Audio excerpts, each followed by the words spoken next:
Bom, assim eu acho que a gente encerra nossas brevíssimas reflexões.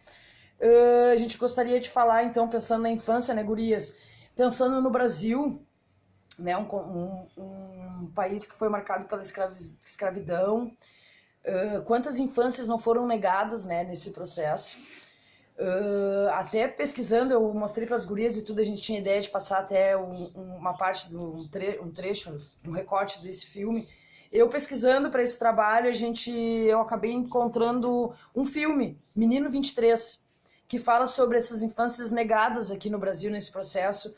Eles são crianças 1930, por aí se passa, então fazia, né, 40, 50 anos de abolição da escravidão.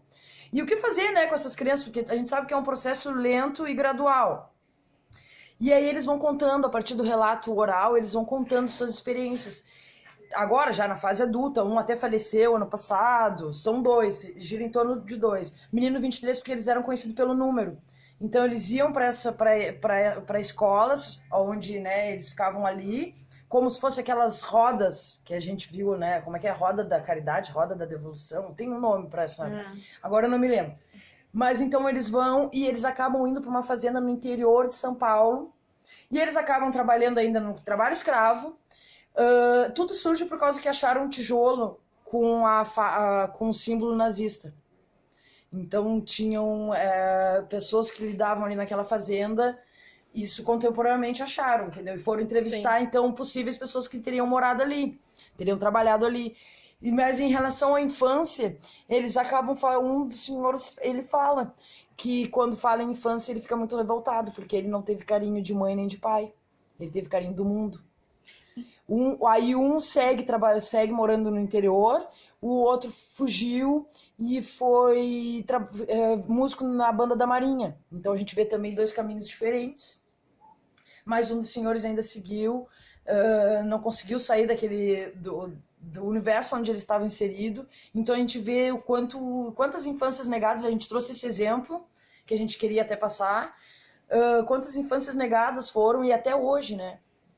A gente é marcado por esse preconceito. Sim. E... É que hoje, assim, na nossa região, a gente não vê tanta diferença, assim, né? Existe, óbvio, mas não é tanto, assim. Mas tem regiões do Brasil mesmo em que as crianças simplesmente elas têm que trabalhar e elas não têm acesso à escola. E quando tem, a escola não tem uma estrutura para acolher realmente, né?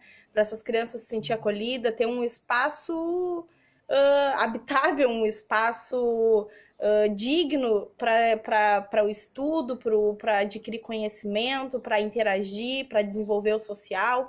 Então, nós analisando hoje, assim, na nossa região, a gente não vê tanta diferença, mas a gente sabe como a infância ainda é negada para muitas crianças, como muitas crianças ainda trocam o momento de brincar, de conhecimento, de desenvolvimento para estar trabalhando, porque seus pais não têm condições, ou, né, a gente vê muitas vezes crianças no farol pedindo dinheiro, crianças que não têm condições realmente. Ou então, simplesmente quando vê não tem nem força para trabalhar porque estão com fome. Não tem comida, né?